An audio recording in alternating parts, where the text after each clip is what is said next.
Hello, you're listening to the Robot Wars History Podcast, a podcast where we chart the development of the show and the British robot combat scene in general by looking at key teams and bots. I'm your host Luke, and with me today for a special four-man podcast is Dan. Hello. TG. Good morning. And our good friend, Mr. TaleOfTheToaster. Good night, to use my time zone. Yeah, my time zone as well. Yeah. And today we are covering off the second half of the career of Team Cold Fusion. It's been a long time coming. It certainly has. I think we recorded the last one a couple of months ago. But here we are, and not only have we been able to put it together with the original three, we've been able to add Tale of the Toaster at a last-second decision to add his unique perspective on Extreme Warriors Season 1. And then he said, well, do I have to get kicked off after pretty that much part? the entire run. And we said, I suppose you can stay. And here he is. Yeah. What? I can stay? It, I did not know this. But so let's get straight into that then, because Pussycat, before it gets to its proper 100-kilogram heavyweight stuff over in the UK, well, it's filmed around the same time, of course, but the first one we're going to talk about is the War of Independence in Robot Wars Extreme Warriors Season 1. Because we kind of have to start things off on a bit of a negative note here. It's very positive for Pussycat, but that's the problem. When you base a television episode around the War of Independence, i.e., a historical event where the United Kingdom were kind of being dicks to America, and then they overcome hardship to break free from this tiny island that lives nowhere near them, and this huge conglomerate big America country gets to be its own thing finally after all those years. Why would you even risk the possibility of the UK being able to win the War of Independence in any kind of adaptation? In the Robot Wars timeline, the War of Independence ends with George Washington being hung in London off the Tower of London. Yeah, it's like King Yeah, George just deploys the royal guard up against the Americans who are all like hungry and tired and want to go home, and they beat very easily. And this is the second time Robot Wars has allowed it to happen as well. Because they made this problem in Series 4 when Mortis beat Frenzy, but at least that one was for a UK audience only. Yeah. This one is only being watched by an American audience. And the thing with Frenzy is So- at least Frenzy took down 2 UK robots. Granted, one of them was Detonator, but Frenzy still fought its way to the end quite convincingly. Here, didn't General ChumpsLot only take down, was it Stinger? And who'd they beat in the second round? That was another American Yeah, it was robot. Manta. That's the They thing. beat- They ended up they ended up. No, it was Joker. Sorry, Joker, Manta okay, was the but- international okay. championship. Yeah, they ended up fighting a US robot in the second round. And Robot Wars had an endemic with this. They had the women can't be Roboteers grudge match, which ended up with the women Roboteers losing very easily. We have House Robot Rebellions, where they pick the least competitive robots to fight the House robots. It's like, what are you doing? What are you going for? I mean, yeah. It was. in terms of foreign series having foreigners win, at least USA got off easier than China has. Oh dear. But so this is a weird one. The other British robots involved are Plunderbird. That makes sense. It's a kind of comedy team that can lose and make a show of it. Spawn again, that was a better robot. As it turned out, it was a terrible inclusion because it broke down in one hit, but you couldn't have known Pretty that. normal for Spawn again. Stinger is a good robot. I'd say that's kind of the ceiling for quality that you should have from the UK, because you need a UK robot in the final of the episode. You just can't risk them winning. And as it showed, Stinger was a great choice because it lost to General ChumpsLot in a really good fight. Yeah. And Stinger's, then you've Stinger's just got like, Pussycat. Yeah, and like you said this on the Stinger podcast, Stinger's a great choice of robot that's really good, but it's beatable. It's kind of like Gabriel and Sabretooth were in the reboot. They were both beatable by robots like Rabbit Mate and Cobra, but they're still a really good machine, and they can do really well against really good robots like Terahertz and Carbide. Whereas Pussycat is good against nearly everybody in this era. Mm. It is. Yeah, they were the reigning number 2 seeds in the UK, the defending series runner-up. Oh, just chuck them in the War of Independence and change history. It's like the fucking international series of just like, yeah, what's representing the UK? Apollo, Eruption. Yeah, Terahertz.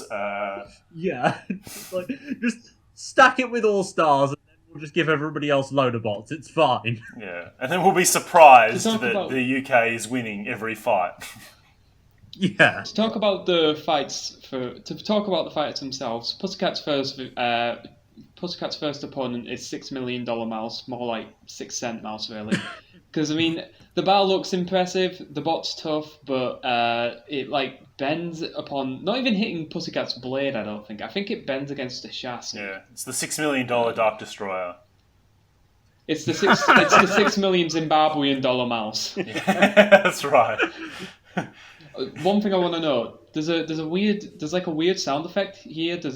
That whenever Pussycat hits mouse, and it's a weird kind of amateurishness in terms of editing that we never really see in Robot Wars from this era. But Man, you really it's very did watch creative. all these fights and take notes. Yes. Too right. Yeah, we definitely know what you're referring to here, Luke. Yeah, the sound editing in the $6 million mouse fight. Oh, yeah, shocking. Oh god. Yeah, but Hmm. after that, it fights Rosie the Riveter, and I mean, Rosie isn't a bad design to fight Pussycat. 'cause No, it's kind of like decently a armored. tornado TriceraBot kind of, hybrid. I suppose TriceraBot was its sister robot, but nevertheless. I think what distinguishes it from Tornado and allows Pussycat to get the win is that it's just not as quick. It doesn't hit with the same force that Tornado does. It's a pusher rather than like a full body hammer like Tornado like to say they were. Ugh. I guess that was there's Storm that, too, but there's also the fact that Rosie the Riveter was dominating this fight for like the first 2 minutes. Well, yeah, that's Pussycat what I mean. is outright losing this, but in a weird reversal of what we were saying before. For the narrative, we actually needed Pussycat to win this one because it was the only British robot left. You need a US versus UK final, so Pussycat had to win this one, only to lose the next one, or so we hoped. But yeah, Rosie is actually doing a brilliant job of shunting Pussycat around and keeping it under control, but then it just had its typical Season 1 reliability issues, and Pussycat's blade started to get into play, and there is actually some nice, effective damage to look at. Pussycat fully bends the frame in one really good hit, and he even pulls out a pitting by the end of it when Rosie's completely dead. That's something I want to remark upon, right? Because for a bot that's as weirdly shaped as they are, Pussycat scores a surprising number of pittings in its career. Well, Right? It's got a completely flat base though, so that. And its It does, wheels, but I mean, if you pushing backward with a caster wheel and 2 wheels of your 4 which are on the ground. It's like I said in the Hammerhead pitting. The Hammerhead pitting really should not have ever happened in Series 3, but it did. If you look at this fight and say which one of these bots pits the other, you would not put the money on Pussycat. No, you wouldn't. Like, it's just one of those things, and with what was about the damage that Pussycat's blade started to get in, you look at a weapon that small and you think, well, that's not going to be very effective. It was surprisingly good at racking up damage. Yeah, I mean, even in this post-weight increase era, it could still do damage. Wow, And then, less the grand so when final we see doesn't it it do a bit of damage? against other robots that have had to deal with it being around for a couple of years when we get back to Extreme 1 and Series 5. Season 1 Extreme Warriors stuff isn't quite up to the same quality standard of the tier UK competition because all the good robots in America were on BattleBots. But on to the final itself, though. ChumpsLot is a very strange machine. Like, it's got this. there's not many bots you can describe as their main weapon as being a clamper, but ChumpsLot is one, and it actually is a pretty great weapon for taking on Pussycat. Yeah, it certainly keeps Pussycat in the jaws and is doing a decent job of controlling it like it did Stinger, until the moment where Pussycat's blade pushes through the top of ChumpsLot's mouth and breaks it. It's like, oh, well, I guess the UK's winning the War of Independence now. Yeah, I mean, Matilda doesn't help because she just fully takes out the upper jaw. Like, you've got to almost ask yourself, it's quite, again, it's just, how did a robot with an American flag on it with General in its name not win the War of Independence? And also, on the note we've been kind of hitting throughout the discussion of this, right? When they announced the UK won, the deafening roar. Like, the poor Americans, man. It's like they just had to be saddled with a British audience. Yeah, that's the thing. But anyway, that's it for the War of Independence. The Americans never rebelled ever again. A good trophy for Pussycat. Hey, was the Extreme Warriors was the Extreme Warriors Civil War before or after the War of Independence? Because that kind of screws the whole timeline, doesn't it? Yeah, broadcast order, the Civil War came first. Yeah, oh well. It was actually the first episode of the entire season by broadcast order, but it was weird because they kept alluding to what happened in the US Championship, because it was filmed after the US Championship, but they just kept talking about it anyway. Oh god. Look, thought nobody would notice. What could have been worse is they could have put the revolutionist in the War of Independence and it lost. That would have been an even uglier metaphor. Oh no. The US Revolution representing the revolutionist and it lost. Yeah, oh Jesus. Oh god, no. Let's be fair though. In a timeline where you know the War of Independence was, you know, decided by combat robotics, not be having to deal with Donald Trump. So, you know, I think there's a bit of Donald Trump did have poor reliability, yes. I'm sorry, but that has a reverse effect on Robot Wars. Again, it removes one of our competitors from Series 10. We can't be having that. And also, I don't think it does count, because if the War of Independence had never happened and the US was still a UK colony, Trump would still have been born. He would just be British instead of American. So, does Alan Sugar become the President of the United States? Hello and welcome to the British Alternate History podcast. Yeah. All right, let's move on, shall we? Yeah, Extreme Warriors Extreme 1. Oh yeah, speaking of Stinger. Yeah, that's a good segue. Let's go into that, because we've talked about it briefly on the Stinger podcast. Toast, do you want to head off? You were the carryover from that one. Yeah, of course. So, having just mentioned Stinger and Pussycat's appearance in the USA, they also have a battle as the main event in the early stages of the All-Stars during Extreme Series 1. And this is a very important matchup that a lot of people would have wanted to see, because Pussycat came second place in Series 4 and Stinger was only about 1 point away from beating Chaos 2. Essentially, this is the title fight that many people think we deserved in Series 4. In a way. And even if you agree that Chaos 2 beat Stinger, it's still one of the only matchups. It's the only matchup in Series 4's finalists that hadn't actually happened. So this was a great little main event to have in the early stages of the All-Stars. It only happened by accident. Stinger was supposed to be fighting Tornado, but they just kind of did a swap because Pussycat wasn't present in the pits at the time. But I'm happy with this little accident, especially because Pussycat versus Stinger is a great little fight. It's much more exciting than just watching Stinger get bullied around by Tornado would ever be. So, I mean, we get that anyway. Yeah, exactly. And we get Tornado bullying around Pussycat in the next fight as well too. So we've got sort of every combination of it. That's extreme. And all we missed out on was Pussycat versus 3 Stegs to Heaven. So I think I can do without that, you know. Pussycat versus crap Pussycat. Yeah, these are probably the 2 most unorthodox designs in the UK at the moment, and to see them fight, it really is quite interesting. I think that few people would have doubted that Pussycat was the favourite going in, just because of the cosmetic damage available for Stinger's tyres, but you're right. It is a very good fight. Yeah, Pussycat's especially good at hitting like tiny weak spots, and Stinger just has very low amounts of armor compared to some of the things that Pussycat's been dismembering for the past year. Yeah, I mean, like you said, TG, like, it's...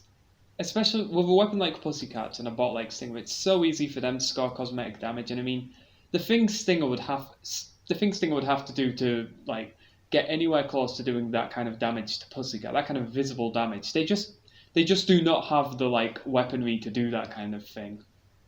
Or so we thought, and then they put a massive dent in the side of Pussycat, and it's like, oh, this is actually a lot more competitive than I thought. Yeah, it's a good fight, and considering that this is Pussycat after the weight increase upgrade, it makes me wonder what exactly would this fight have looked like in Series 4?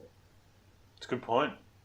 I still would probably have backed probably Pussycat. just further in Pussycat's favour, I would think. But Yeah, probably we can never know. just I do wish we had that title fight. Yeah, I mean, yeah, that would have been. Oh god, it would have been so good.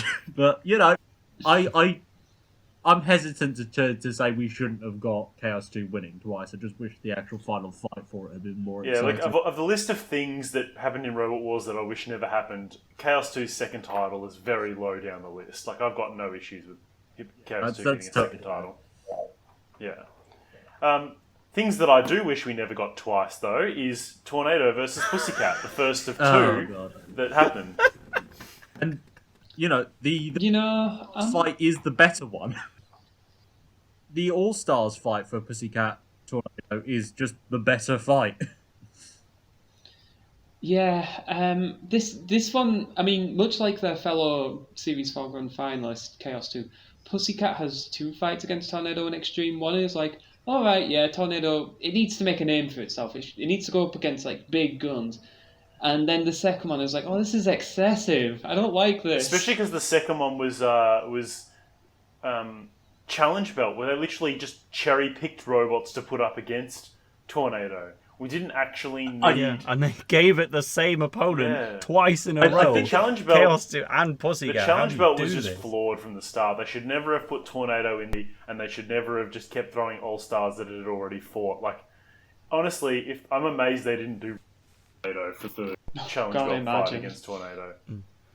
Oh, but the Pussycat that fought Tornado in the All-Stars was the original fatter version, whereas the one from the Challenge Belt was the more refined Series 5 one with more visible metal and a slightly smaller chassis, so they needed to get the revenge. Yeah, it really didn't need to happen, and somehow the newer Pussycat did even worse. It just, at least the Extreme 1 All-Stars fight, you see Pussycat physically lose a wheel, compared to the Challenge Belt where it just locks up on one side and then gets pitted. This is the bizarre thing. This is the most damage we ever saw Pussycat take. Yeah. Like, it gets properly mangled in these fights. Like it takes more damage against Tornado than it does against Fluffy, against Hypnodisc, against, Against Razor. Against Razor. I mean, Razor puts a big hole in it in their second fight, but not anywhere near on the level that just like being bumped into a wall a few times does. And it's bizarre because Tornado before it got the wedge, it's not a robust robot. King Bee kills it by driving into its side, but Pussycat just cannot get a hit on this thing. It can't do anything. That's a good point. Yeah, I think King Bee had the advantage that it was in a melee, so it could come in while Tornado was perhaps distracting the Avenger. Whereas in this situation, Pussycat has Tornado's full attention, and that's never a thing you want in Robot Wars, is to be on the receiving end of a fully focused Tornado. Yeah, exactly. Very few bots can take that. Yeah, it's an impressive machine that can go the full 5 minutes with Tornado, even if they lose. All right, so Pussycat's knocked out of the All-Stars. It doesn't win the Challenge Belt, but what it is able to win is quite a lot of other stuff. We'll go next for the Tag Team Terror. It's kind of a weird situation because Pussycat was never meant to be a part of it. And also don't really think it would have been that worse off for not having Pussycat, because clearly it's in Extreme 1 and Extreme Warriors quite a lot in this time period. Pussycat gets a lot of notches to its claim. But nevertheless, when Dietor's teammate Megamorg withdraws, they decided, wait, let's take this away from the comedy novelty team aspect and actually just give Dietor the reigning runner-up of Robot Wars and see what happens. Yeah, it's like and you know what the time. crazy thing is? When they add the second ranked bot in the UK, it doesn't really do much for their chances because Pussycat puts on the worst performance of its career ever in this tournament. I don't know what it is. I mean, the tag team terror of Extreme 1 is filled with a lot of poor, shoddy performances. Yeah. But Pussycats is easily one of the most notable. And it's kind of it's this thing. I think I said it back in the which episode was it? It might have been the Dietor one itself, but when Plunderbird drives into the door and breaks. Your brother's new teammate is fucking Major Tom. Yeah. Megamorg breaks down and they just give Dietor fucking Pussycat. And you know what? There was so many robots who were just bumming around in Extreme 1 with almost nothing to do, like Gemini or Dominator 2. Like, Dominator 2, they desperately wanted to give a trophy to because they almost got it to win the Northern Annihilator. And they only had a 1-for-1 combat results in Extreme 1, and they were around for Series 5. Why not put them into this tournament? Like, yeah, that's a good question. Look, imagine if they'd thrown in a bot of similar quality. Like, imagine if they'd thrown in Razor as Dietor's tag team partner. I almost would have... No, I wouldn't have preferred that because Razor won too much in Extreme 1 as well. But... No, let's be fair. If maybe it's a good thing that Pussycat joined because maybe they were saving us from something. Because if Pussycat hadn't volunteered, then you know who would have, don't you? Behemoth or Tornado. Yeah, true. Hey, that is a point. Tornado wasn't in the tag team terror. It's remarkable. I was about to say, what if they put in the Steel Avenger? But the Steel Avenger was in this tournament and is in fact the robot they fight in the final. But anyway, let's talk about the actual In a dream scenario. Yeah, in a dream scenario, you just pull someone out of Series 5 who wasn't in Extreme at all, like Supernova or Terahertz, but this is what we got, and for Pussycat's involvement, I can kind of sum it up very quickly. The round 2 against Common Getorix and Spawn again was just a case of both opponents breaking down on their own, and Pussycat's blade wasn't even spinning in this battle, so that goes to show how much it could have actually done. It was Spawn again and Common Getorix. They just win because they were there. It was Spawn again and Common Getorix. All they had to do was wait. I mean, literally, Common Getorix enters the arena like dead on arrival. That's because it's Common Getorix. It always does that. Yeah. And then put Spawn Again's Flipper locks up, and that's it. That's the battle won. Yep. Dietor and Megamorg could have won that one just fine. Dietor by itself could have won that one just fine. Yeah. And then they move into the final against Suicidal Tendencies and Steel Avenger. I feel like we've definitely and Pussycat just gets dominated for 5 minutes. That's the thing. We're consistently losing to Suicidal Tendencies the entire time. We're going to see this. We're going to see this quite a bit throughout this because these like small little crushes. These are truly Pussycat's kryptonite. They just consistently like bully it. Imagine being Pussycat and getting bodied by the lesser versions of the robot that you're infamous for killing. Yeah, it's such a shame that Suicidal Tendencies had to withdraw from its Series 5 heat because clearly it would have beaten Razor because it's better. Yeah, Suicidal Tendencies can beat Pussycat, who can beat Razor. So it's like if you consistently beat Carbide and it's like if you consistently beat Carbide and went out to Crazy Coop. It's like a Pokemon triangle, okay? It's like Pussycat beats Razor, which beats Suicidal Tendencies, which beats Pussycat. Well, hypothetically, Razor beats Suicidal Tendencies. We never saw it. Of course, we don't know that for sure. But yeah, I just realised this fight, we're going to cover this fight 4 times, because we've done it in the Dietor podcast, we've done it in the Scutterbots podcast, not Scutterbots. We've done it in the Steel Avenger podcast. We will do it in the Suicidal Tendencies podcast, and now we're doing it in the Pussycat podcast. Well, so let's just leave it at Pussycat individually loses this fight to Suicidal Tendencies, but because Dietor's flips on Steel Avenger were considered more meaningful, they got a controversial victory that I don't really agree with. But that's what we got. Pussycat gets another trophy. Hooray for them. Now on to a contest where they legitimately win a trophy. First, they need to enter a mayhem, however, for the Annihilator, and they are against Something and Smidsy. And one thing I want to note during this is, at the very start of this fight, Something goes saw for saw with Pussycat, and it's like a guy in a t-shirt with a paintball gun having a Mexican standoff with a SWAT officer in full Kevlar armor and a shotgun. Yeah. Yeah, like, you could show people, like, clips of the biggest, baddest bangs from BattleBot, sparks everywhere, and Robot was like, hold my beer, here comes Pussycat versus Something, Yeah. and the entire screen is coated in pure orange sparks. In the very first mayhem ever, might I add, this is in episode 1 of Extreme, to introduce us all to the format, and it kind of just does exactly what it needs to do. There's an obvious best robot in this battle, it's Pussycat. It wins, as expected, but does so by beating 2 robots instead of the usual 1. So would anybody dispute that this is the worst mayhem?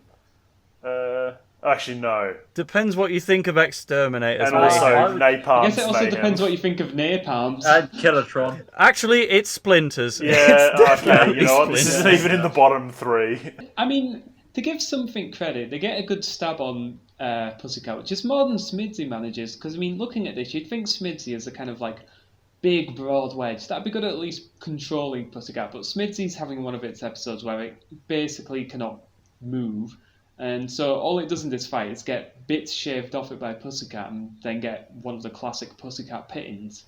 I suppose that the reason why I automatically think this is the worst mayhem is just because I look at it and I think there is so obviously a best robot here.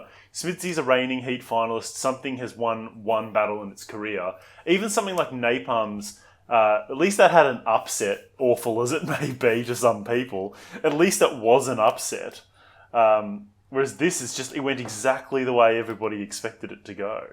At least it gave birth to everyone's favourite tag team partnership, Smidsy and Certainly Something. did. Oh, God. Yeah. Two-time partnership. Yeah. And both times equally unimpressive. Yeah. Anyway, let's crack onto the Annihilator. It's a very strange Annihilator, because in the first round, I think literally all of the 3 best bots in it break down. Yeah, Hypnodisc isn't quite dead, but Pussycat quietly is in the background for at least a good period. I think it finally starts moving again a bit later, but there is a period here where Pussycat's just kind of sat dead, and it's fortunate that Splinter has already killed Thermidor in the meantime to get it through to the next round, but this is the only real blip that Pussycat has in the entire thing. From round 1 onwards, it's definitely solid. It gets better as the Annihilator goes on. Which is weird with Annihilators, because normally the first round is just pure chaos, and gradually you get fights with. Yeah, a couple of these machines are starting to limp, and some people have dropped out because they just couldn't fix it in time. But no, this one solid all the way through. Yeah, well, I mean, one thing I want to comment on is everyone mentions how Pussycat, it has the 2 KOs on Laser, but what they don't mention is Pussycat technically has 2 KOs against Hypnodisc as well, because in the third round they are the one who kills them off. They put them in the pit. Yeah, but Oh, don't talk about that pitting on Hypnodisc. Let's talk about it again. Disgusting. Imagine you're the Splinter team where you are the most famous disassembly in Robot Wars history. People remember the show because your robot got blown to bits by Hypnodisc. Imagine then, 1 year later, you've actually got your arch-enemy Hypnodisc on the edge of the pit, dead, waiting for you to push it in, complete the Splinter redemption arc, and then some twat called Pussycat just rolls in and gets its second lifetime KO on Hypnodisc, taking that away from Splinter. That is one of the most heartbreaking betrayals in Robot Wars ever. Should have been faster. I hate that. Yeah, that's why I should have been faster. But this whole Annihilator is just... It was trying to labour it. You know, you don't just get Scar from the Lion King, put Simba on the edge right by then. He's got to have his speech first. Let Splinter back, put Hypnodisc into the pit at its own leisure and complete the story. But no, Pussycat just intercepts and rightfully gets pitted by Splinter itself, as it deserves to be. The fact that it wins the Annihilator after this is kind of annoying because I wanted Splinter to win from that. Yeah, well, This whole Splinter Annihilator is was crippled by the fact that so many robots are barely working. Like, the first 3 robots to go out in this Annihilator are all just limping along or breaking down. It really takes until the 4th round for someone to actually get a KO that's a little bit more enjoyable. And sadly, for Toast, it is Splinter who's the one to go down. Yeah, I mean, there's Pussycat definitely does get a good KO on Exterminator in the second round, but it is somewhat hidden in the mist, and it's kind of a shame that it happens to Exterminator when they were kind of the top dog in the second round. They were visibly doing the most, but then Pussycat gets them from behind. I think it gets their aerial or something and outright kills Exterminator after all the effort trying to take down Hypnodisc. And sure enough, they do get a good KO on Splinter in the 4th round as well. This is all very much to Pussycat's credit. And then, the final. People like to pretend it's close. Yeah. It's really not. It's really not. Like, it's Arnold manages to grapple Pussycat, but's never really in with a shot of winning. Yeah. I'm not sure if we'll ever really talk about Arnold, so I do want to commend them on this because it does sting, especially after watching this Annihilator, that they never got in. But I mean, it isn't close. Pussycat very clearly does all the damage here, but Arnold at the very least, it gives a spirited performance. It's able to grapple Pussycat. Pussycat is the one bot that Arnold's axe, which is utterly useless for causing any damage, is of any use to. Yeah. It's interesting that which round is it that Pussycat's blade falls off from Arnold's pressure? That is the tail end of the previous round when the one with Splinter. Yeah, Splinter was already dead, but then Arnold just randomly cuts off Pussycat's blade, and it's like, oh, couldn't that have happened a bit I know, sooner? if that had happened in the grand final, it would really be like a Splinter Spikosaurus winning moment. It would have been, but a lot more satisfying too.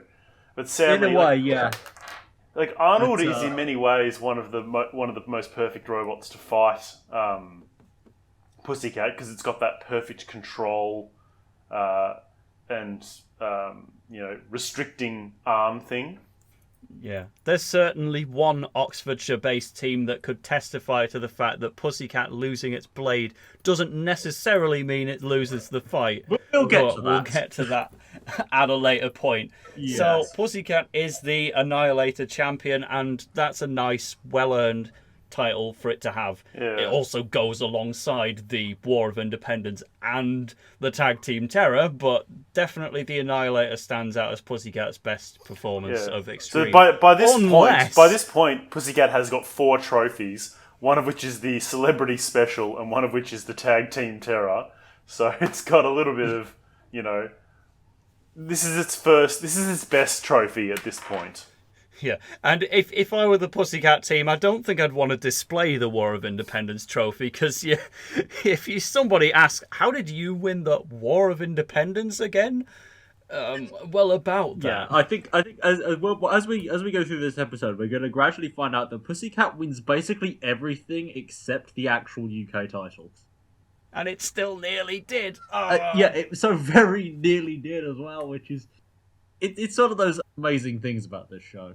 That I think we've got one more thing to cover from Extreme 1, unless we want to rampantly speculate about its lost battle with Draven. Yeah, again. I think we can do without that. No, but again, it just goes to show that the show was just, putting Pussycat in everywhere. The only thing worse than Pussycat versus Draven would have been probably Tornado versus Draven. But I suppose Tornado was probably closer to being one of the wild cards than it was to being one of the entrenched ones. I'd love to see Tornado against Reboot Draven. That'd be a good one. Yeah, but fortunately they resisted the temptation to put Pussycat in there, and we got King Bee versus Draven, which is a delightful little fight that we got instead. But speaking of narratives and completing, arcs, for a lot of people at this point in history, Razor hadn't really had a quote-unquote legitimate loss. A lot of people had little sullied, clouds over its fights with Inquisitor and Agrobot, rightfully so, but people had been putting the Razor Pussycat fight in the same boat. This fight did a lot for cementing Pussycat as the legitimately better robot than Razor. Or at least able to counter it. Sorry, I forgot how much of a Razor fan Dan is. He probably wouldn't have taken Excuse me. Just actually. No, I wouldn't say it's the better robot, but it certainly hard counters Razor better than anything we've seen yet. Yeah, exactly. I mean, it's I think what makes Pussycat basically so good at beating Razor is that Pussycat's weapon is so well positioned to hit the wheels on Razor, and Razor has to risk that every time it goes in. I mean, maybe that wouldn't be a problem if Pussycat was driven by your average everyday man, but it's not. It's driven by David Greville. Yeah, like Jonathan Eli. So yeah, it's so yeah. I mean, of the few defeats Razor takes in its career, few are as just Decisive, black and white, black and close white. and shut. KO. And yeah, Pussycat is able to kind of define itself, kind of like TazBot in the US, as one of those bots that when you put them up against Razor more times than often, Razor's gonna lose. Yeah, ironically, one of the things that happens in this fight is that kind of drops Pussycat onto its own front and kind of impedes its own front wheel a little, which just enables Pussycat to just finish it off. Which when Pussycat slides off the beak, it just sort of Razor in a way impacts itself and allows like Pussycat to take the win. But yeah, it's Pussycat's victory through and through, and it's a better fight than the Series 4 one, I think. Just because That's, I mean, yeah. there's a little more back and forth. Like Razor actually does get a bite on Pussycat in this case and live a bit of the are they gonna take the win back? And no, they don't. Yeah, the fight isn't Pussycat just laying into a Razor that we know is obviously dead. Yeah. Yeah, but I suppose this is it's a fantastic fight, but there's also a lot of melancholy to it because this is one of the last things that was filmed for Extreme 1, and that means that this may well have been the last fight that David Greville actually drove Pussycat in. Yeah, I was thinking we might cover this at the end of Series 5, but as you said, this is as natural a point as any. As you probably know, listening at home, David Greville, driver of Pussycat, he did tragically die at an awfully young age of, I think, 17, 18, after the completion of filming of Extreme 1 and Series 5. Yeah. And it was a great loss because, I mean, as we said in the previous episode, the man was just one of the greatest drivers if not the show ever saw, really. Yeah, and like relative to his age too. Like the other names that usually get listed in the greatest drivers are usually like Kim Davis and Nick Adams, and they're like much older men. David Greville was little more than a kid. It probably helped having those like youthful reaction times. Yeah, potentially. Especially, I mean, legitimately, especially. No, I mean, legitimately. Especially with a machine as coming precise from a as competitive Pussycat. gaming background, I hate to hear that. But yeah, no, he took to driving the way that very few others his age did, and a lot of people say the same thing about Alex Brown in the reboot. But there's always going to be one OG, and that's David Greville. So this being his last ever fight, I think would be a really nice, fitting one for him to have had his last driving one on. But terrific driver, and it brings an end tragic loss to have suffered anyway. It does bring an end to a massive winning streak from Razor as well, because by the time of filming, it's already won Series 5 now and had already won the Second World Championship and the Southern Annihilator in Series 4 as well, and the All-Stars, and the Second World Championship. Finally, Pussycat stops it at the very, very end. Yeah. And it's a remarkable exit in a way. It's just a shame that it was the exit. And then they stuck it in episode 4, so the entire continuity is lost. But I will say, I think just one last thing on this. Go on. we could probably do a podcast just about the fucking nightmare that is the editing of Extreme One, but how they cut the whole One thing thing they together. did get right though in that editing is I think at the end of the first episode they do kind of put like a little in memoriam thing at the end, which I think was nice. Yeah. Though it is kind of weird in a way because obviously it makes sense to put that out the first episode following the event, but then you you start this series with like, oh wow, David's dead, and then he's in like a bunch more episodes, and then series 5 afterwards, and it's like it makes it a little weird in a way. And obviously it is. I totally understand why they put that in episode 1, but there is something odd about it. Speaking of Series 5... so let's move on. We're about halfway through what we need to discuss, and we're about 40 minutes. So let's move quite briskly through Series 5. Its Heat campaign is definitely not the stuff we expect from Pussycat. Granted, its Heat is quite stacked, but none of them fall in Pussycat's way. Like on the other side of the bracket, you've got the seeded 101, you've got Ming 3 wielding like a razor claw, you've got Terahertz, and you've got Fluffy.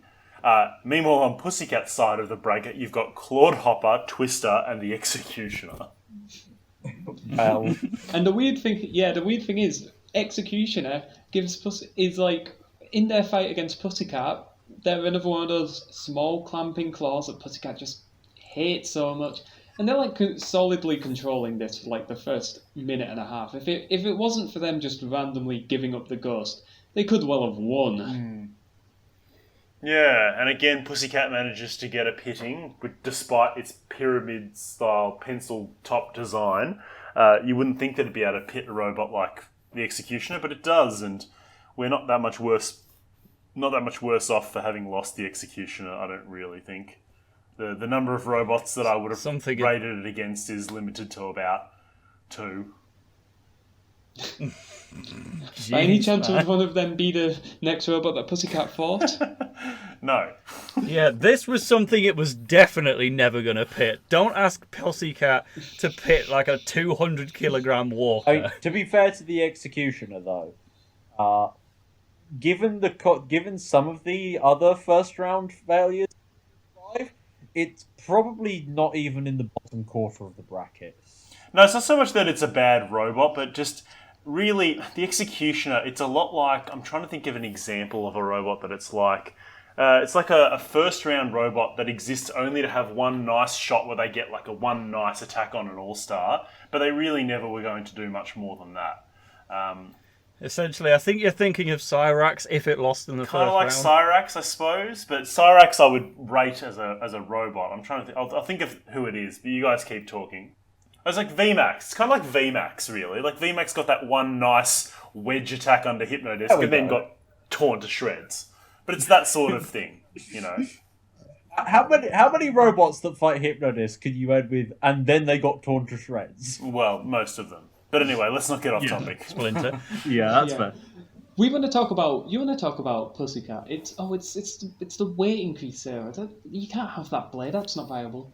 Pussycat, in its fight against Claude Hopper, tears off their spinner, and I bet you that spinner was heavier than Pussycat's blade. So Pussycat, a true icon of the post-weight increase era. I suppose. No matter what anyone says, it dominates this fight, and I mean that's not hard because it's Claude Hopper. Like the Claude Hopper drum spinner. I do you love do that too well. I do love Claude Hopper's roll cages. Like, who was it going to go against that those roll bars would have been that useful? Like, it would have had to win the heat to go up against Panic Attack, and even Panic Attack was probably going to lift it over slow enough that the roll bars wouldn't have helped correct it. It'd have to be like it would literally have to be like Wheelie Big Cheese, like or Chaos too. Like someone who's going to flip it and it'll roll. Like Bulldog Breed or something like that. Yeah, but like a lot of UK builders never quite grasped like the whole point of having the extra weight on a walker. Like you get a machine like Drillzilla, and it's basically just a really big, heavily armored Rambot. But with stuff like Claude Hopper, it was just like, well, we've got extra weight, so let's just put as many fucking weapons on this thing as possible. and I then all love of Claude Hopper. were I inevitably love shit. Claude Hopper. Oh yeah. I like It's it when it's just a so shoe, funny. but it's not good, but I like it. I just love that the caption on that one photo of it fighting Pussycat on the wiki is Pussycat under mild pressure from Claude Hopper. It really just sums the whole thing up. Yeah. That's I mean, after Claude Hopper, Pussycat faces a substantially tougher opponent, and one thing I want to say, right, this will become more obvious as we go on, but if Behemoth was one of the unluckiest bots ever, Pussycat might be one of the luckiest, because in their fight against Fluffy, it takes a true, act of God to save them here. Yeah. And at this point, Fluffy had absolutely from mild pressure no to reason. major pressure. Fluffy had absolutely no reason to doubt its reliability at this point. It had ripped up a robot that had taken Hypnodisc to a judge's decision where they had to inspect it, and Terahertz, who would go on to beat Carbide in future iterations. These are robots who are not necessarily, when you look at their careers as a whole, they're not known for being smashed up very easily. And Fluffy had had no issues beating either of them. And so to go up against Pussycat and to really land a couple of crippling attacks, it's so strange that it gives up the ghost. And of course, now we look at Fluffy's career as a whole and we know that reliability wasn't its strong suit. But in this moment, watching it live, you would have thought for sure that this was going to be one of the greatest upsets in Robot Wars history. To be fair to Fluffy, it did eventually go weapon to weapon with Corkscrew and win. So, Yeah, I'm not saying it never succeeded, but... No, but it's amazing. This fight is amazing. This was one of those... Because obviously, as I said in the previous episode, I really liked Pussycat as a kid. It was one of my favourites. So this was one of those actual heart-in-the-mouth moments where, here's Pussycat, and oh, holy shit, it's had its blade torn off, and there goes one of its casters, and it looks like it's actually about to lose. And then Fluffy does a Fluffy, as it will become famous for in future. And to be fair, I think it's probably more accurate to say Fluffy does a non-hypno-disc horizontal spinner, basically. Yeah. Because this same fate will befall many a bot in this era. But yeah, Fluffy does give up the ghost after ripping off Pussycat's weapon, which... And Caster Wheel, to be fair, even if this fight... Yeah, if this fight had gone on maybe even a minute longer, it's still conceivable Pussycat could have been in it. I just wish that... Was weird. Imagine if Fluffy had taken off one of the wheels like bloody Tornado did. It would have almost probably been hard to dispute that if Pussycat's mobility was limited and then Fluffy gave up the ghost, you can almost wonder whether the judges would have been maybe we'll give it to Fluffy anyway. But that would have been hard to justify. That would have been a hell of an upset. Yeah. There's only two ways to look at this fight, really. You either respect it for how significant of a scare this was and how big the hits were for Robot Wars standards, or you hate it because it's so utterly disappointing to see Fluffy lose after all that. Which side you sit on is up to you, but I know which side Toast. There's no real in between. You don't just think of Pussycat versus Fluffy as a decent fight. It's one or the other. It's actually quite high up my favourites list, I think, just because of what goes into it. But yeah, it's a bit ironic, and I love the quote after the fight where Alan just says, "I discovered that adrenaline is brown." I know, I love it. I saw it as well. That's brilliant. But I think that how can I say I just shit myself on pre-Watershed telly? Yeah. I agree very much with what Toast says, because obviously Dan's on one end of the spectrum, I'm on the other. I really don't like this fight because of what it means for Fluffy's career, and it's sort of... Yeah, that's fair. Fluffy gets progressively less successful each year, and so for this, which is really its only chance of success, reaching the semi-finals, you look back on it and you sort of, Fluffy's whole career is that little bit less special, whereas if it had at least won this fight and become one-time semi-finalist, it might have been on par with something like, I don't know, Mousetrap or Splinter or something like that, where you have to judge its whole career as a semi-finalist as opposed to it'd a be heat beyond finalist. that, because it would have won the heat over the defending runner-up. Exactly. We've never had a number 2 seed lose in a heat Well, before. Cassius 2 arguably was the unofficial equivalent, but yes. Yeah, well, Series 3. But yeah, it's going to be a while before we even get one of... and upset that much again. Well, the next time we lose the number 2 seed, it's... Well... Actually, no, I don't think... When does it happen? Well, I don't think it does. I mean... No. Technically Eruption, but that's because the champion won that. I mean, the biggest upset aside from this is like Bigger Brother losing to Iron Ore in Series 7. That's really the closest we ever get to this sort of thing happening. Yeah. And even that, Iron Ore was sort of a long-standing competitor, whereas Fluffy just came out of nowhere. I suppose it's kind of like Tornado beating Gemini is the other equivalent. Yeah. And so what makes it even sadder, I think Toast was about to say, is that it probably would have beaten Panic Attack too. It's very hard to dispute that Panic Attack is one of the weaker semi-finalists of Series 5, if not the outright weakest. Panic Attack is past Panic the prime. Attack is in... Well, it's not even past the prime. Panic Attack is in just very poor form here, because it's very sluggish. It's barely able to even react to Pussycat's attacks. A healthier Panic Attack is probably going to lose this fight as well. Yeah. But at the very least, it could score some control. It could score some aggression. It wouldn't just be lying there taking it. It really is a shame that we have this limping Panic Attack at this point, because getting a proper driving match between Kim Davies and David Greville would have been fucking amazing. I don't reckon it would have been, because just Panic Attack, it's like we talked about with the Panic Attack Stinger fight. Like, pick a robot that Panic Attack cannot defeat. It's a robot that can't be snared anywhere and can't be controlled at any angle. And so that's true. It was really a really and can harsh also do draw. damage to it. Exactly, whilst also being able to do damage. The most that Panic Attack can really do is temporarily disrupt Pussycat. Yeah, I suppose you're right there. One thing I do find interesting in this fight though is that Jonathan Pierce Jonathan Pierce refers to Pussycat as twice the semi-finalist, and well, not just that, but throughout the Pussycat's career, he refers to Pussycat as being around since Series 1. It's kind of weird. It's weird because I feel like in the later series, no one remembers Series 1 exists unless it's in reference to Pussycat. Yeah. Well, I mean, who else can you reference? Mortis is gone. Bodman's gone. Rex Garrett's gone. Yeah, but even with Chaos 2, I guess Chaos 2's career outshines what it was. Robot the Bruce existed. Plunderbird. You're not doing anything to convince me here. Yeah, I think there is the fact that Chaos 2 has became legendary. When you're talking about the things that Chaos 2 is legendary for, it's the fact that it is the only double champion. Yeah, you don't really need Robot the Bruce at that point. Yeah. Whereas Pussycat had 2 grand finals, one of which was Body Hammer.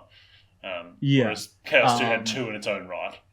The Team Cold Fusion at this point have been technically should have been the second seed twice. Obviously, they gave.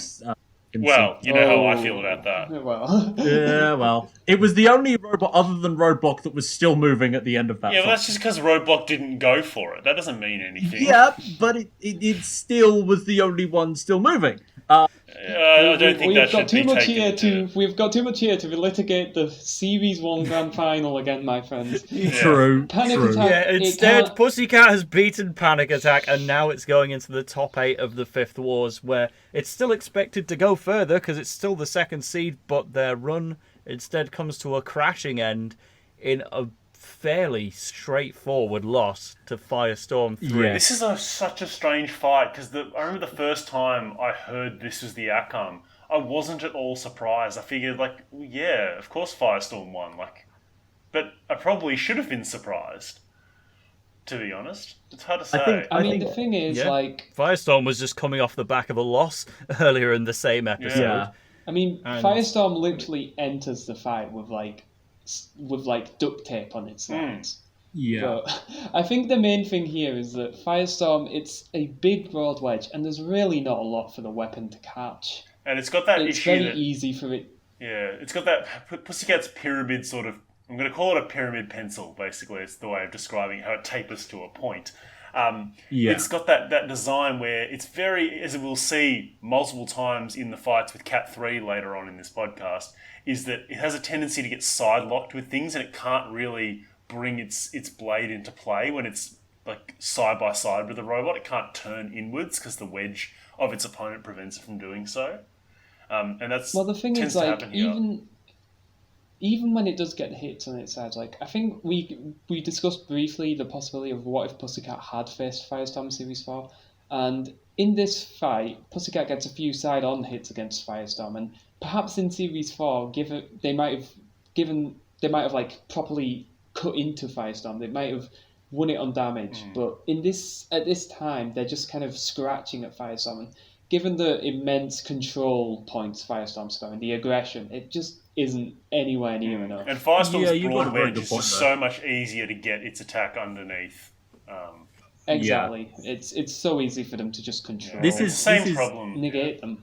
This is the worst kind of robot for Pussycat to face. Like, even more so than like a tornado clone is a terrible design for Pussycat to face. Just these huge wedges are something you really cannot deal with in any way. Yeah, and so by the time Pussycat does get a chance to go on the offensive, the time's running out, and it doesn't at all surprise me that it loses this. And it's a bit sad because it would have fought Razor again in the next round if it had won it. Man. And it's almost, it had gone 2 for 2. Fascinating. We could have had a Pussycat versus Bigger Brother. And Bigger final. Brother probably could have And who won knows it how and that one capped goes. off, which is arguably the best narrative in the history of the show. Maybe.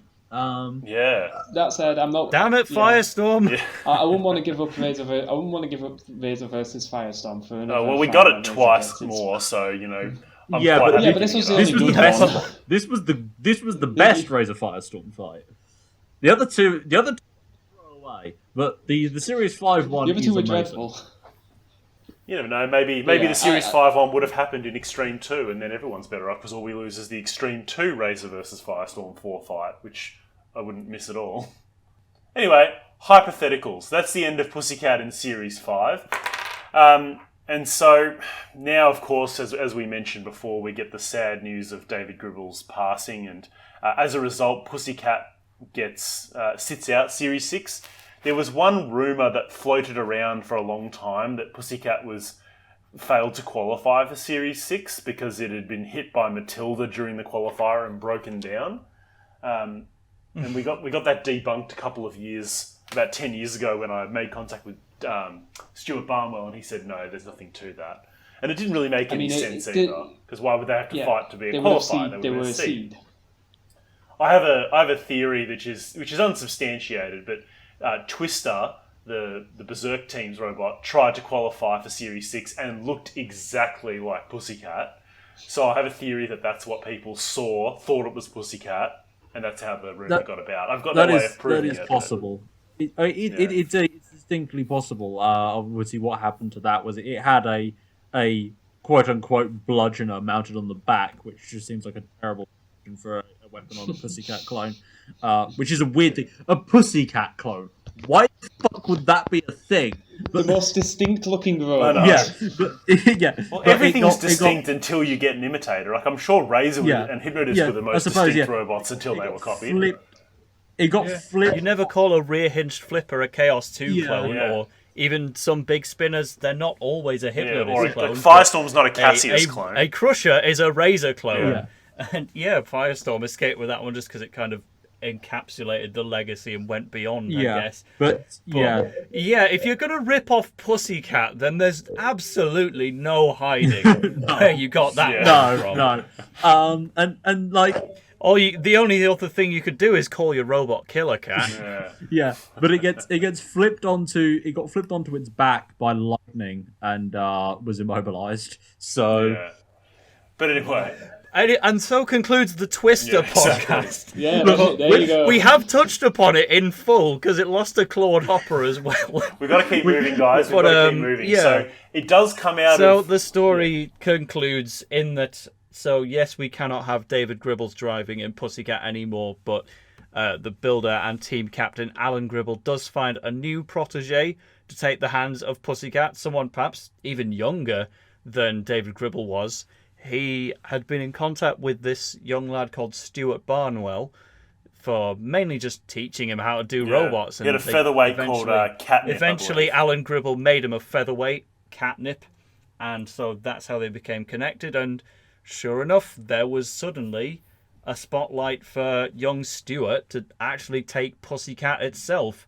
The circumstances were unfortunate, but needless to say, Stuart Barnwell was going to take that in open arms and become the new driver of Pussycat, where it would first try to defend its Tag Team Terror title alongside Dietor, and all in all, it probably wasn't worth the attempt. I actually love this, though.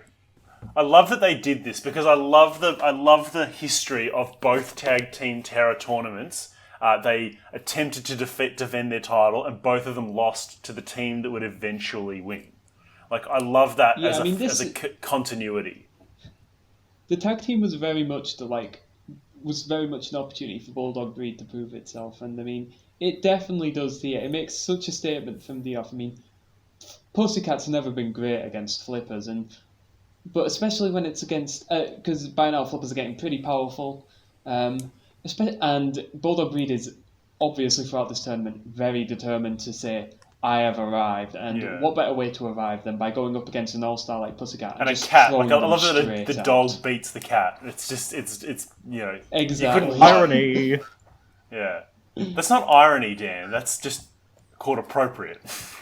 Yeah, I suppose wrong word there. Can't wait for the Series 7 Tag Team Terror where Bulldog Breed and Robo Chicken lose in the first round to Scraptosaur and Hard, and they win the tournament off the back of it. Keep the trend going. But yeah, so Pussycat, this is actually the only time it's thrown out of the arena, which is done by Bulldog Breed. It's weird because it's the only time Pussycat ever goes out of the arena in however many fights, like over 40 of them. And it's also the only OOTA that Bulldog Breed ever gets in 15 fights. It's such an exception to everybody's running trends, but it's lovely fluke little accident happens. Except there's no accident at all because Bulldog Breed gets behind Pussycat's highest centre of gravity and just chucks it out. And then deals with Dietor easily, and that's it. That's the title defence. That's the tweet. It's done. Bye, Pussycat and Dietor. Good job, Pussycat's got another tournament to enter into. I do want to note, though, that I do really like the black paint job that Pussycat has. Yeah. Oh, yeah. It does look good. This is the prettiest Pussycat in Robot Wars history by miles. Definitely, yeah. Yeah, I do like it. I like the yellow, like the neon yellow green on black on silver. It's like a nice. Such a shame about the Series 7 one where it looks like they just didn't finish painting it. Yeah, they do go from the best to one of the worst, but thankfully we're still in the best because Pussycat has an entire Iron Maidens championship to get through. And this was the kind of controversial subject. It's kind of what Pussycat keeps getting involved with these. It has the War of Independence that it wins, and now it's got the Iron Maidens, which is a flawed concept from the beginning of giving the robots over to women drivers and expecting them to be worse as a TV gimmick. And all the interviews are poking fun at with female stereotypes. The whole thing is nowadays an extremely uncomfortable viewing experience. It's not like it was that progressive. We got to Series 9 and they had and this is the woman on our team. She bakes the cookies. So, it's only slightly more progressive these days. Why did they decide to do this in 2002? At least that was accidental. This is targeted. Yeah, true. Agenda about women drivers, but we won't dwell on that because Pussycat, to say that it's being driven by someone who would not normally drive Pussycat, it's not done too badly. It's not driven well. Yeah. Pussycat does go face first into Mr. Psycho a lot and doesn't deal out a great number of attacks, but when you consider just how hard it must be to drive something like Pussycat, Anne Gribble does okay enough. Certainly okay enough to get past Spin Doctor in the first round. That was nothing to do with her, frankly. That was ChumpsLot, but all she had to do was wait for the fodder to lose.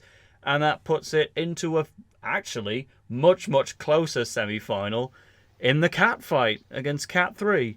Yeah, I think this is in this fight. They're both neither are neither are particularly skilled, and this is one where kind of the superiority of Pussycat's weaponry really shows. Because I mean, Cat 3 isn't going to win against Pussycat. Its axe hits nowhere near hard enough. It enters the arena with one of its panels basically hanging off. I don't know how that happens. This is the machine that beat Dominator 2. Cat 3, which is Dominator 2 light, is not going to beat Pussycat.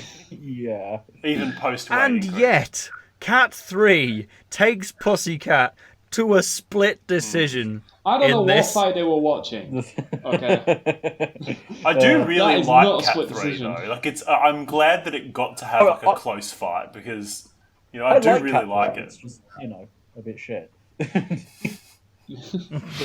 That's an all-star you're talking about. It does kind of sum up the fact that even after it was objectively a close fight because it was a split decision, the Cat 3 team then just turned around and say, "Oh no, I was expecting those guys to win." They had no expectations of winning, even though apparently one of the judges thought that they had. Probably no. I can see where they're coming from. All of Pussycat's damage is kind of incidental. It's only happening because the blade just happened to make contact, whereas Cat 3 was delivering a couple of very intentional axe blows, and it's definitely damaged, and that's what swung it. But the aggression was definitely in Cat 3's favour, and even control is slightly there. Style, I don't think we can comment on. But at the end of the day, if a gun's to your head and you say which one won, it was definitely Pussycat, and that puts them through to the final. It's this weird thing where you would expect that Pussycat would be the absolute worst robot to give over to somebody unfamiliar with driving it, yet it won the celebrity special, although in that case I do believe that David was probably driving it for a significant portion of those fights, and then it makes the final here as well. That's a good point.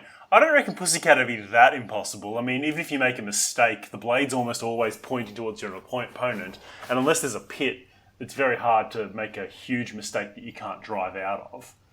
I suppose, yeah. Yeah. I mean, I wouldn't want to drive something like Stinger, for example. That would be a lot harder.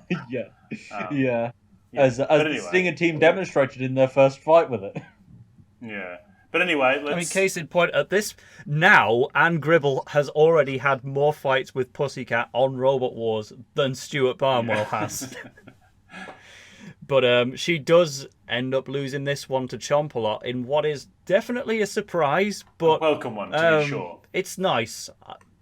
Pussycat definitely does not need another trophy. ChumpsLot, this is its crowning moment. I mean, they don't even qualify for Series 7 after this, so it's then getting the Iron Maidens title, that's something to stop them from just being a lipo fire in Series 8. I love that ChumpsLot gets and I like win. it too because ChumpsLot's win over Bearmoth was quite controversial and a little bit tainted, so it's nice they got to beat a bona fide all-star in a decisive KO. Yeah, they just straight up get Pussycat in the jaw, they outpush it, and they put it in the pit with what is supposed to be this inexperienced female driver. But I do like that ChumpsLot wins as though she were the normal driver. That ChumpsLot wins because Deb's Cook is indisputably involved in ChumpsLot, whereas Anne Greville was kind of like hey, Alan got home and he's like, "Hey, Anne, do you want to drive Pussycat on TV?" And she's like, "What?" Whereas Deb's Cook was like a proper part of the team. And so once again, here's Pussycat struggling, and in this case being defeated by a small crusher. Razor, big crusher, now go home. All the little ones, yep, that's the trick. Yeah. Apparently. What's weird about the Iron Maidens for me, though, is that this is actually the first time I ever saw Pussycat fight, because I started partway through Extreme 2. My first time seeing Pussycat and Bearmoth is just them losing to ChumpsLot.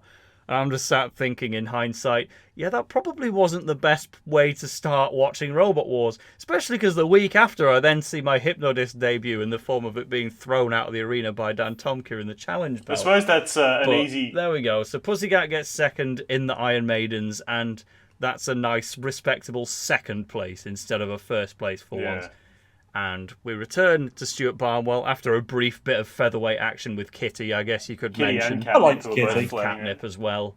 we mainly move into the 7th Wars, where Pussycat, despite not even being in the previous series, now gets to be the 9th seed. Rightfully so. Like, I mean, it's you got to give them you a can't seed. really deny it, because all of the top 8 from Series 7 have their seedings again, and Panic Attack follows after that in number 8. yeah, like And then, you've got Pussycat, who did really well in Series 4 and 5. And they're just representing that again as they go into the opening heat of the series.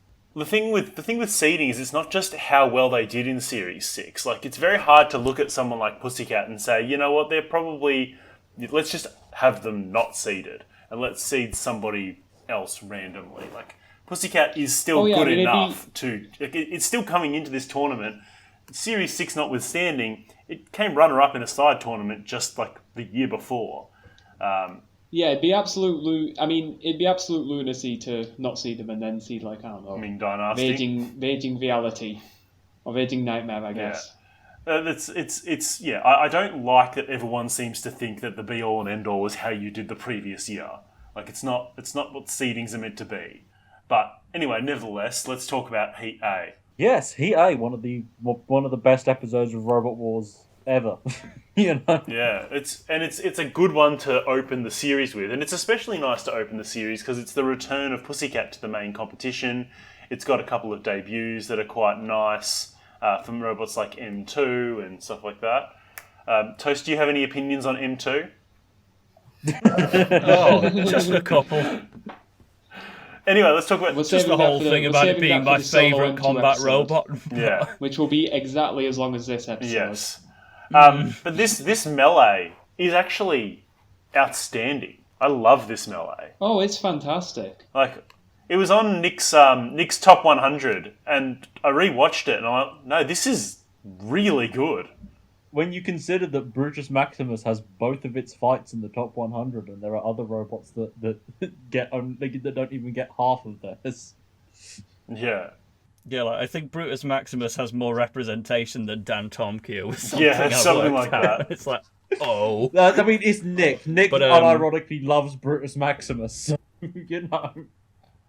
Yeah, but how could you not? Because this fight is a delight. Yeah. It's a wooden sacrificial robot which should have been completely useless, and it's 15 seconds away from going the entire 5-minute distance against Pussycat and the former Dutch Grand Finalist Twister, who was famous for mangling 2 robots in its domestic series as well, and a decent, non-damaging but still good robot in Rhubarb, who ironically does the most damage to Brutus Maximus. Yeah. Despite being one of the 2 robots to go through, Pussycat genuinely contributes the least here. I think Rhubarb carries it through, to be honest. Rhubarb is definitely the dominant force here.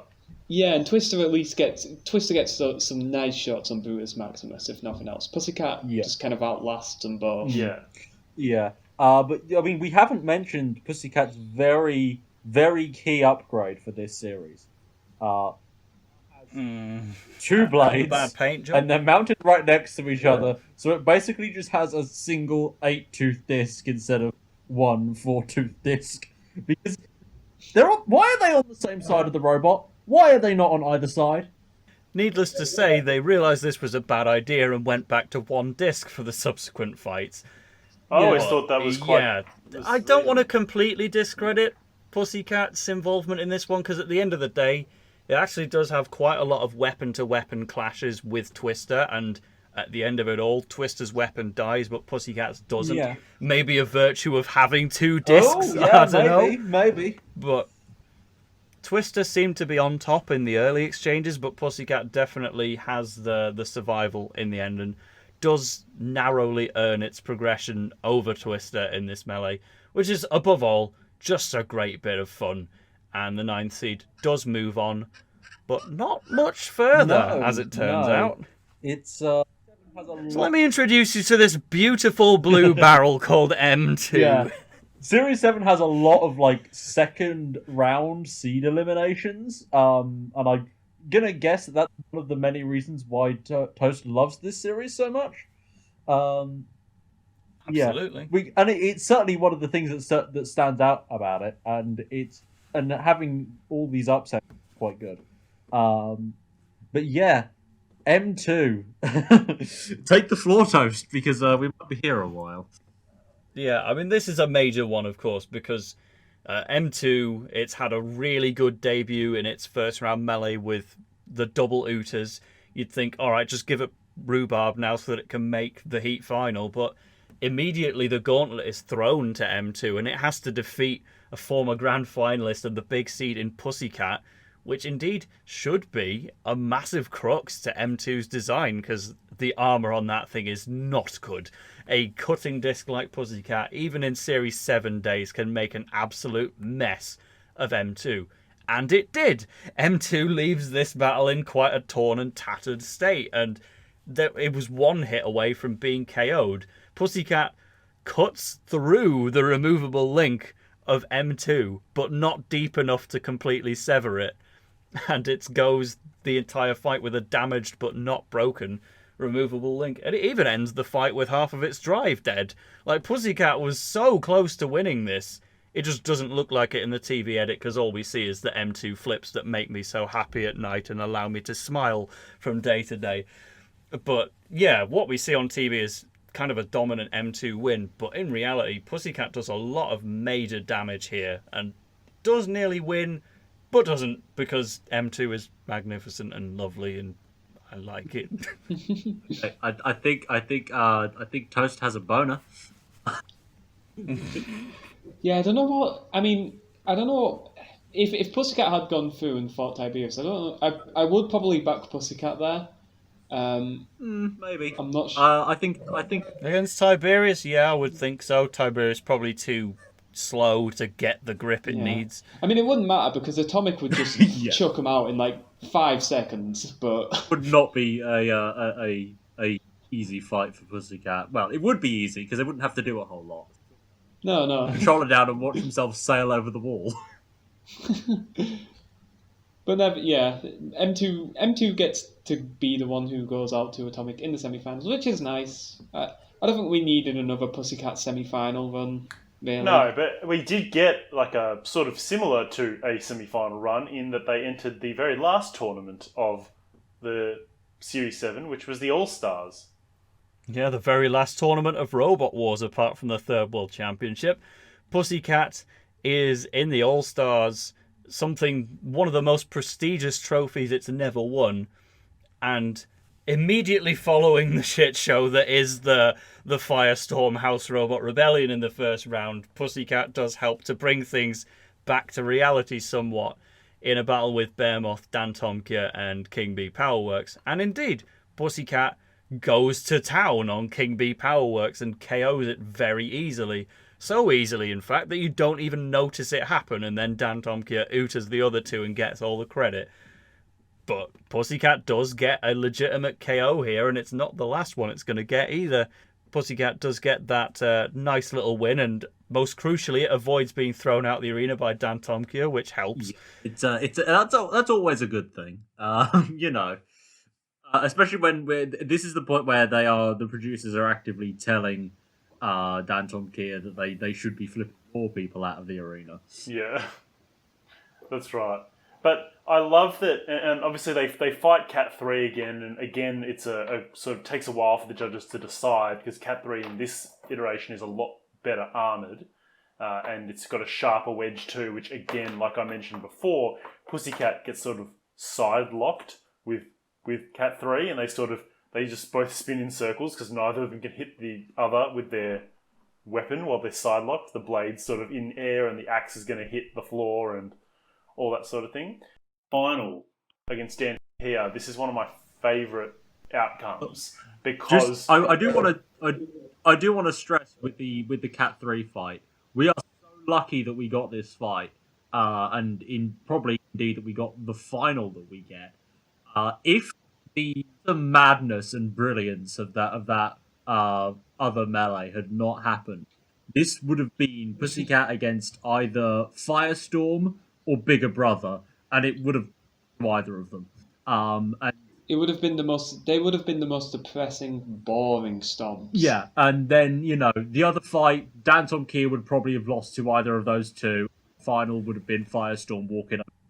Yeah. Not to say that Pussycat versus Cat 3 wasn't boring, because it was. It was one of the worst fights of the series. Yes. But I could definitely do without Firestorm having a very comfortable, easy All-Stars victory following on from the first round. That's the key thing to take away. Even if it meant we had a substantially worse version of Pussycat versus Cat 3, which wasn't a great fight to begin with. Now you've got the same thing, but you take away the damage and the closeness, and now it's just Pussycat doing little, but Cat 3 doing even less. It's a bit of a disaster, but it's still funny that Cat 3 gets third place in an All-Stars championship. But this is something I do want to touch on, because it was leading on to what I was going to say. For me, the worst outcome in this tournament would have been a Danton Kia win, because this tournament was all about the All-Stars who were veterans, which is why we had King B3 and King B Powerworks and Cat 3, as opposed to, Tornado and, robots like that. So, to me, Danton Kia would have been the worst outcome, because you got a 2-series robot winning a tournament for veterans. And yes, I understand that Firestorm or Bigger Brother versus Pussycat would have been pretty boring, but those two each have got a single combat trophy, which is Minor Meltdown, Minor Mayhem, Minor Meltdown. I forget which one it is.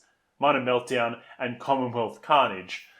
Both of those robots winning an All-Stars tournament would have been very, very nice capsulations for their careers. Pussycat winning this tournament is also really, really satisfying, but I almost think that it would have been nicer for Bigger Brother or Firestorm to get it, because Pussycat does not want for combat trophies, whereas those two both I don't got one agree, each. and I don't agree, and here's why, right? As you said, Danton Kia winning this would have been a tragedy. And up until this point, Danton Kia has basically made its career on easily dispatching of bots that are past their prime. Like, they've chucked out Chaos 2, they've chucked out Panic Attack, they chuck out King B. And Pussycat, the most easily flippable bot ever, is such a candidate for this. And yet they pull out a victory. Who could have seen this coming? Who could have seen Pussycat scoring a KO victory on Danton Kia? And it just serves as the perfect end to their career. So many All-Star bots go out on such a low, like, as we said, Panic Attack and Chaos 2 especially. Pussycat goes out winning the All-Stars. That's the last fight they ever had. Yeah, and you're right. And I wouldn't trade it for that part either. That's definitely why I love this outcome. There is one more thing that really must be noted about this fight, is the way, because Pussycat wins this fight by sniping the aerial. It hits a difficult to hit target on the back of a robot and disables it, which is exactly how Pussycat's gotten some of its best victories throughout its career.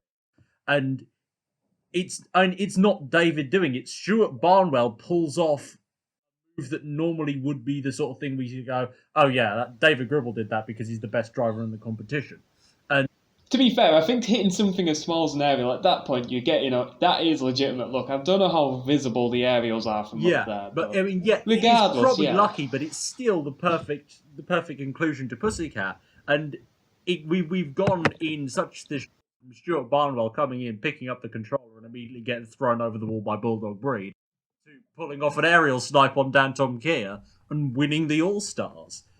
And then he would later go on to be a good driver for Danton Kia in a future series. But it's a good point for a couple of reasons, and one being that this is a nice culmination for Stuart Barnwell's short Robot Wars classic career, where he's had a loss to Bulldog Breed, a barely contribution, like a second best contribution to the Brutus Maximus Rhubarb Twister fight, and a loss to M2, carried through round 1 of the All-Stars, and a boring fight with Cat 3.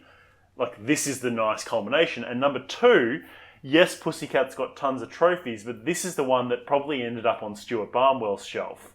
And he never got another trophy. So that's why, when I mentioned before, Pussycat doesn't want for trophies, it's a little bit better knowing that it probably didn't go just to the same people. And you got to think about the prestige as well. The celebrity special, that means very little.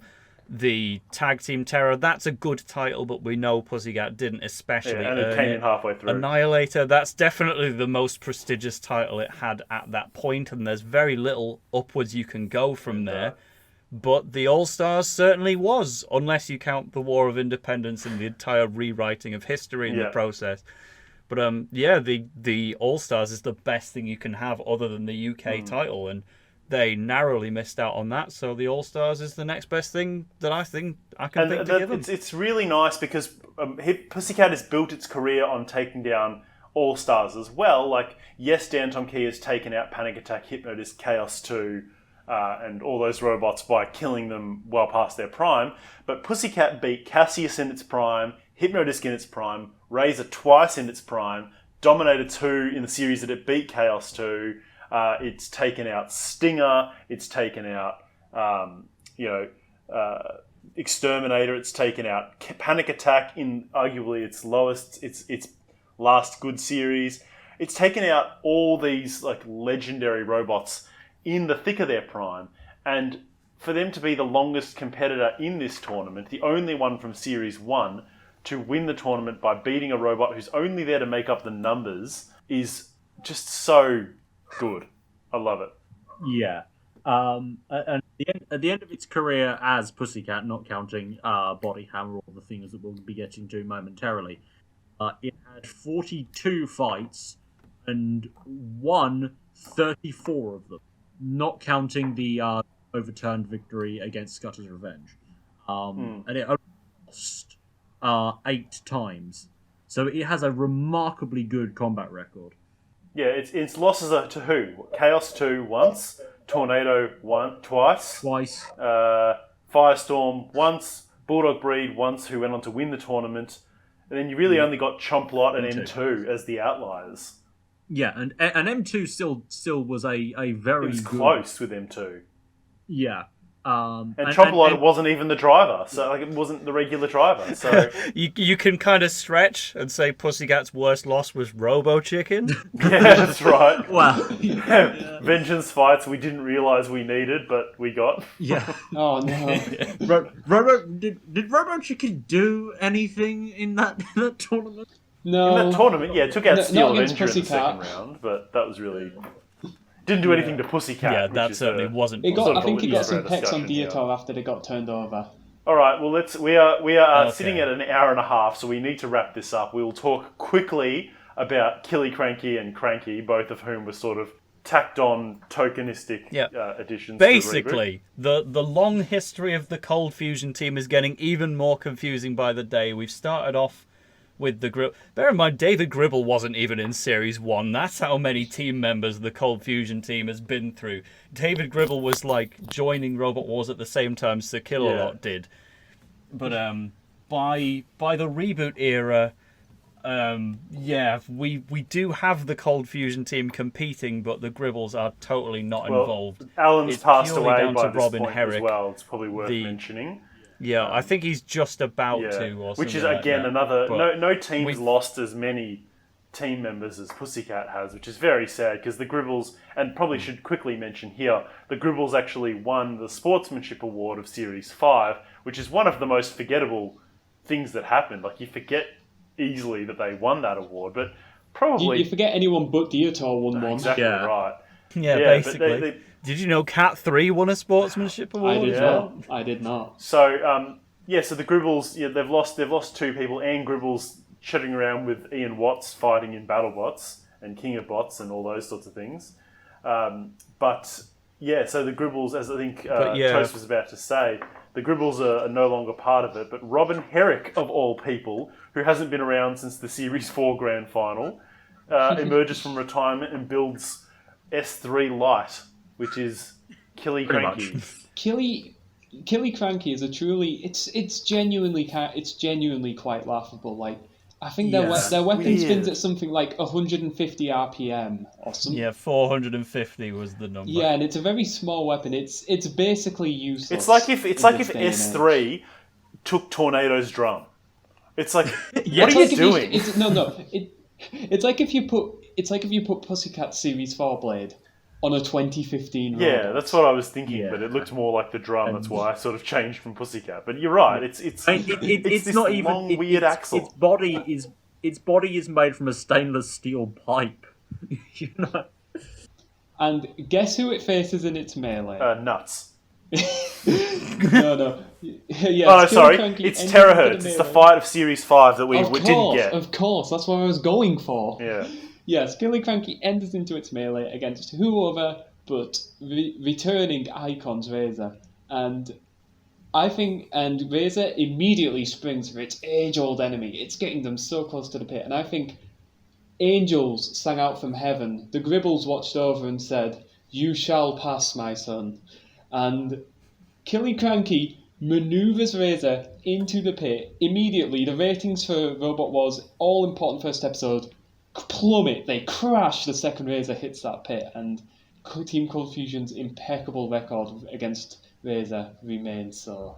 And it's weird because Razor is such a strange... Like, Killycranky's a terrible robot for Razor to fight. Like, at least S3 had that bend in the armor that Razor could target.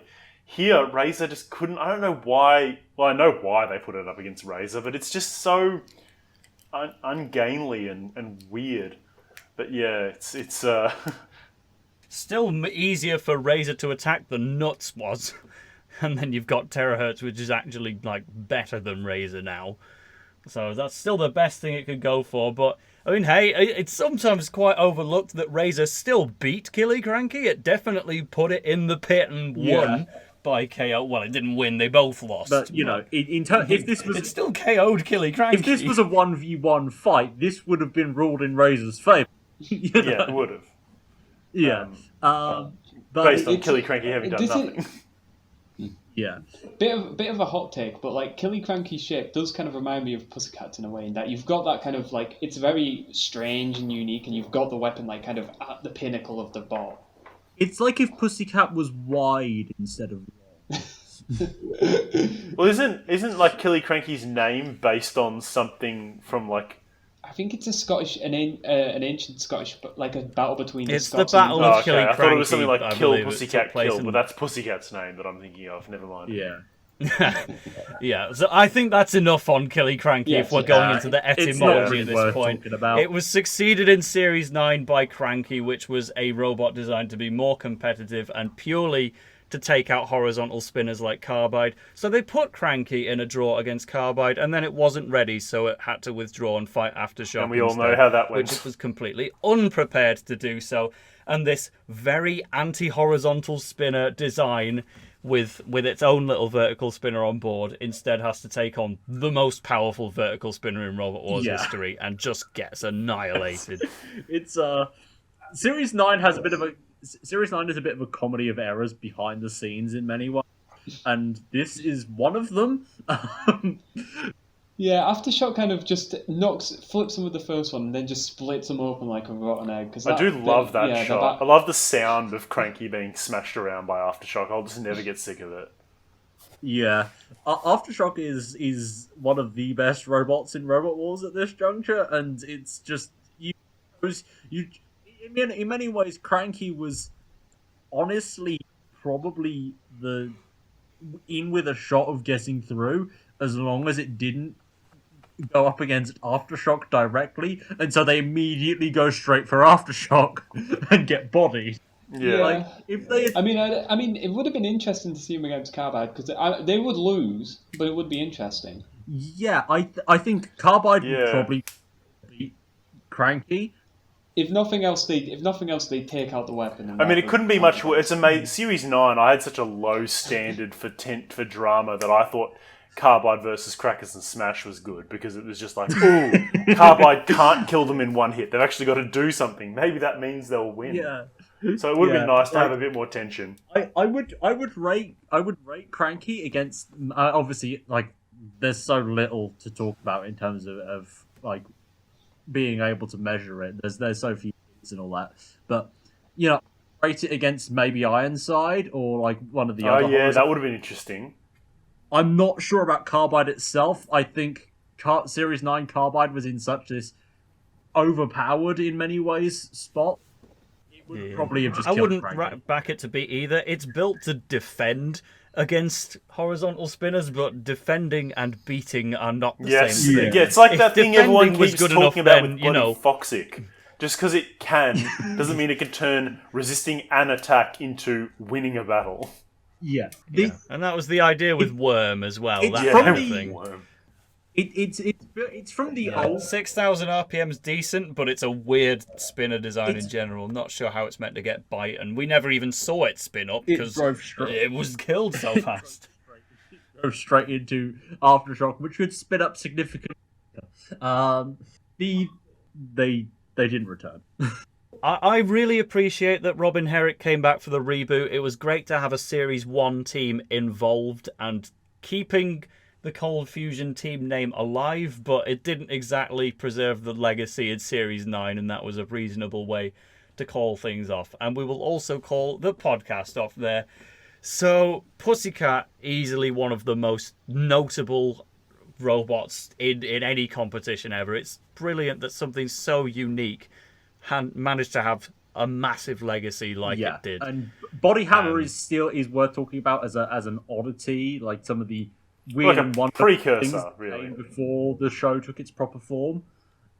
The less we can't really say that as much about the sequels. The tail end, yeah.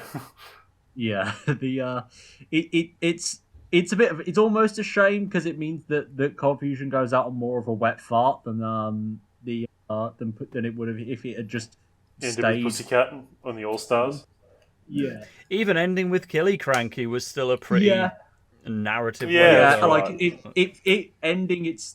them ending their lives locked in Mortal Kombat with Razor would have been fitting in a way, but just Cranky just was a victim of all of the behind the scenes problems in Series 9 and was following the old mentality of the way to beat a spinner is just to make a heavily armored front end and let it kill itself against you, and that would just not have happened with Carbide. So yeah. All right. Well, let's do the poll. Let's do favorite Pussycat fight, and we'll do it for the whole of Pussycat, like rather than just the second half, because Toast wasn't here for part 1. So everyone's favorite Pussycat fight. The thing is, I think I'll still go Pussycat Robo Chicken. That's fair. I'm leaning Pussycat, either Pussycat Hypnodisc or Pussycat Dominator 2. Yeah, due to me starting Robot Wars in a weird place with like the Iron Maidens and Heat A of Series 7, I'm unusually attached to the ChumpsLot and the M2 Pick fights, a win, would you please? but I can't go forward and say they're the actual best. I would... I really value some of the Annihilator fights, especially the second round where Exterminator falls. I think a solid answer for me is the win over Hypnodisc, because that's one of the biggest upsets of all time. Mine is definitely a split between Robo Chicken and Thermidor 2. Robo Chicken was always sort of the one that was my go-to, but over time I've really appreciated the Thermidor 2 fight a lot. And what's everybody's least favourite Team Cold Fusion fight? Body Hammer in the Internet Insurrection. There we go. That's the answer. That's a good I actually shout. love Nice the left Internet field Insurrection. answer. I don't know what you're talking about. I love the Internet Insurrection. You know what? It's probably one of the more boring Annihilator rounds. Probably, yeah. Like, Either that or like the Iron Maiden's melee. Yeah, my firm answer is the Annihilator round where Hypnodisc gets pitted by Yeah, I Nexus. thought you'd say that. That is a standout worst. Mine is probably something in the celebrity special, but for the interest of showing the second half, I would say Oh, I thought you were going to say something in Smidsy. You know what it actually is? Come and Get Her Sport Again tag their team. their first fight in the tag team Yeah, together. the Sport Again Come and Get Her, because I was about to say that, so that's mine as well. Inarguable, Yeah. I think. Yeah. Dan, did you say your worst? yeah, I think I just agreed with other people mostly. Which should I just throw in the trifecta of things that we've bemoaned this and just say just the War of Independence. Yeah, it's the idea. Yeah, it's annoying that the General ChumpsLot one is actually a good fight, because the outcome is bad. The fight was actually kind of good. Yeah, but, probably we'll just pretend we hated it. the low quality. You know what? I have a unique one. Cat 3 in Series 7. Oh Yeah. god, Yeah. yeah. That is just painfully dull. But yeah, so Very good. That's, it's another that's All-Star Pussycat, finally wrapped up. Yep. Yeah, and I think we may have just broken our record. We set with Chaos 2 as the longest one yet. I think I said an hour and 10 minutes was Well our done. goal, so I think we're about half an hour over. But what can you do? Yeah. So we're gonna go now. Goodbye, everyone. Razor's going to See you take next time. fucking years.